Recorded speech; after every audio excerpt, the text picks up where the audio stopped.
Hey everybody, and welcome back. It's officially day 4 of our 5-day journey with these fertility shots. We're just going to get right into it, and Audrey's going to talk about some of her symptoms, and then we're going to have some questions for each other. Yeah, okay. So in terms of today, I'm feeling very, very tired. I know I have a lot of things going on at work as well as here at the house. And with all those responsibilities plus some coursework that I'm taking, I'm feeling a little bit drained today. I've also experienced a little bit of an upset stomach. I don't know if that's from something that I ate or if it is a symptom of the shot. As the shots can cause symptoms such as an upset stomach or nausea, those types of things. So I have been experiencing a little bit of that today, but I'm hoping that tomorrow will be a little bit better in terms of energy once we get some good rest tonight. But those are pretty much the symptoms that I've been experiencing. So we're going to go ahead and jump on over to a couple of questions that I have here. The first question is for Mikey, and it is, how can I, the partner, not struggling with infertility, help my partner through this process? Yeah, and I think the best way that I can support Audrey, or that those of you watching may be able to support your partner, I think the best way is to just be there for them, no matter what. Even if they seem like they're being crazy or even if it seems unreasonable. Because on these shots and this type of medicine, the hormones going through their body, and I don't want to imagine what it feels like. So just making sure that I'm here for Audra and able to do the small things like take care of the laundry, refill her water cup when she's working, or making sure that she's okay throughout the day and that she's eating enough and eating what she wants to eat, and just taking care of herself is, I think, the biggest thing that I've seen make an impact on her journey through this so far.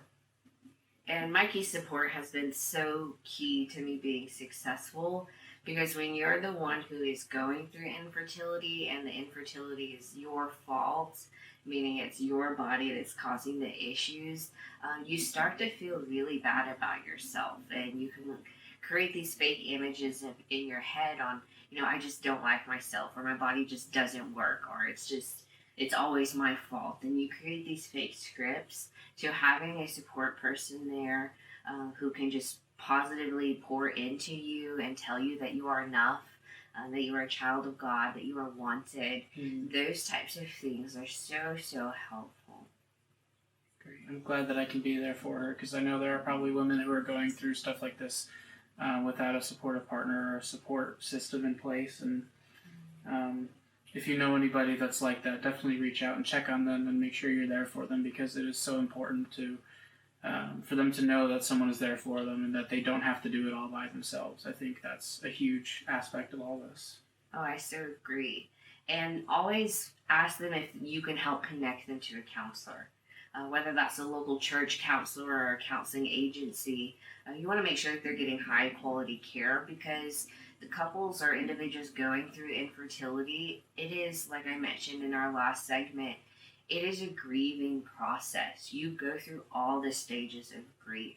Oftentimes I told Mikey, it feels like I've lost my child and I can't find them and I can't remember what they look like. And I'm trying to figure out, how can I get them here fast? How can I get to them? And that's a terrifying feeling. It's a hard feeling. And it's not one that there's an answer to, right? There's nothing he can say to change how I'm feeling. But what he can say is, I hear you. What I hear you saying is, and I'm here to support you. Let's get some help together and connecting those individuals. So I definitely recommend, referring those individuals to counseling. That's some great advice. All right, let's look at our next question. So the next question that we have is, what are some good strategies I can use to check in on myself, both as the person struggling and as the person supporting the other person going through treatment? So I'll let Mikey go ahead and start. Well, I hate even saying that as a person not going through this, because I am going through this with Audra. And the people in their immediate lives are going through it with them. But just making sure that I'm taking care of my own mental health as much as possible is very important for me, to make sure I don't get behind just in life and with my my emotions and my mental state and everything going on. Making sure that I'm as best as I can be helps me be here to support Audra in the best way that I can. So just making sure I'm, getting enough sleep, getting some exercise, and just mentally refreshing myself so I'm not burnt out all the time. Because in times like these, Audra needs more help than normal and needs more support coming from me than normal. And that's understandable and that's okay. And to be able to fill up her cup, I need to be able to have enough of me available. So just being able to make sure that I'm always refreshed and, spiritually where I should be, and mentally, and as far as sleep and physical health goes, where I should be, is definitely the best way to check on myself and make sure I'm going to be able to be there for her. I so agree. And one other thing that you may even want to look into if you are a couple going through this is to get a support person on the outside for the supporter, right? Because a lot of times all of the views go to the person who's going through the infertility, and then the support person kind of feels like they're constantly supporting and they're not being supported themselves. So just remembering that there's two people involved in this, and both people deserve to be supported equally. Sure. So I think that's big. For me, in terms of, what good strategies do I look for? One of my big things is taking time to simply self-reflect, because having that self-reflection can show you where you may have gaps or areas that you need to fill. So, for example, with somebody with PCOS, you have days that are great, and then you have days that are just so hard. And PCOS makes things like losing weight very, very difficult. It gives you intense cravings to the point where you feel like you're shaking to try and get something. And a lot of times it's sweets that you crave.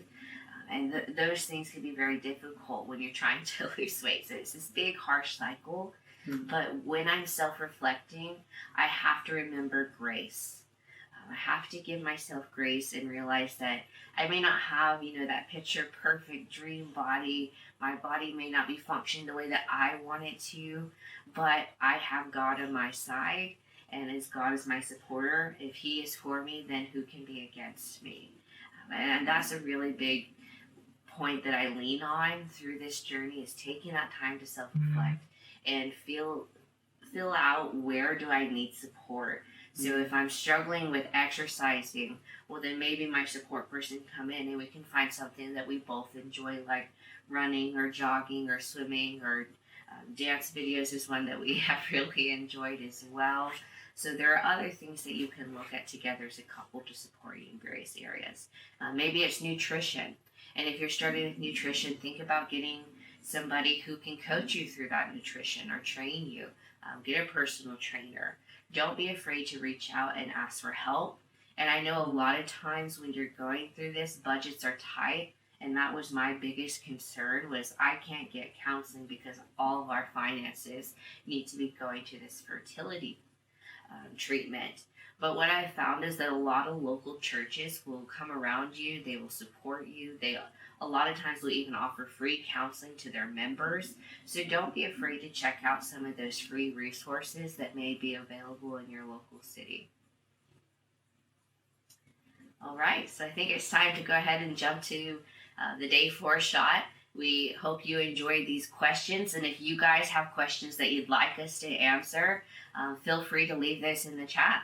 Definitely, yeah. Make sure you put those comments down below or on social media, or even just send us a message. And if we see them, we'll definitely answer them in a future vlog. Thanks, guys.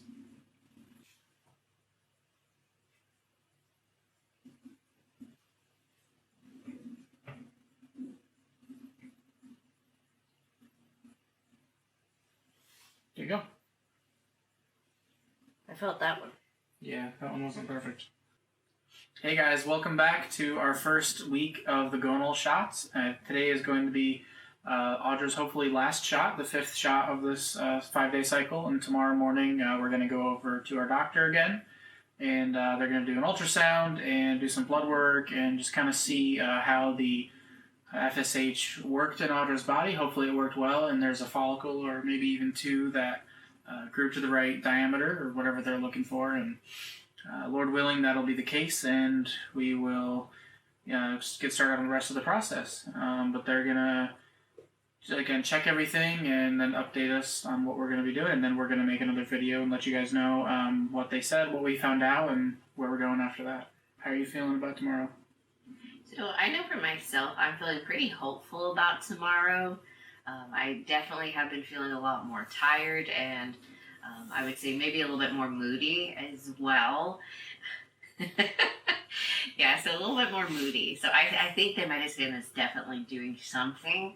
So I really hope to see, that great growth that we're hoping for with 1 or 2 mature follicles, so that we can just push forward to having our baby in our arms. So looking forward to that moment. So we'll go ahead and jump on over to day 5 shot. Thanks for watching, guys. All right, here goes the last shot. Why am I so nervous? I don't know. Am I that bad? Ready? 3, 2. Don't flinch. Boop. Alright guys, welcome back to the vlog channel. We just had our fertility appointment, our first appointment after the gonal shots. And we're sitting outside of the facility currently, about to drive back home and probably get some Chick-fil-A first. So Audra, why don't you tell them what they said and maybe how you're feeling and what's going on with everything? Yeah, so we got to our appointment just a little bit early, which was nice, and they took us back early. The very first thing that they did was they went and they checked my blood, so I still got my little battle wound here. And it was literally the easiest blood drawn I've ever had. It probably took like 30 seconds tops. It was crazy fast. So they're going to be checking my estrogen levels to see how those are, to decide what the next steps will be in the process. So once my blood was drawn, we went into the room where we would be having our ultrasound. And during our ultrasound, they saw that we currently have 2 follicles that are maturing. So there's possibility of twins. So we're kind of very excited about that. And I think one was 13. One was 13 millimeters, and the other one was 11, so they consider anything over 10 to be developing.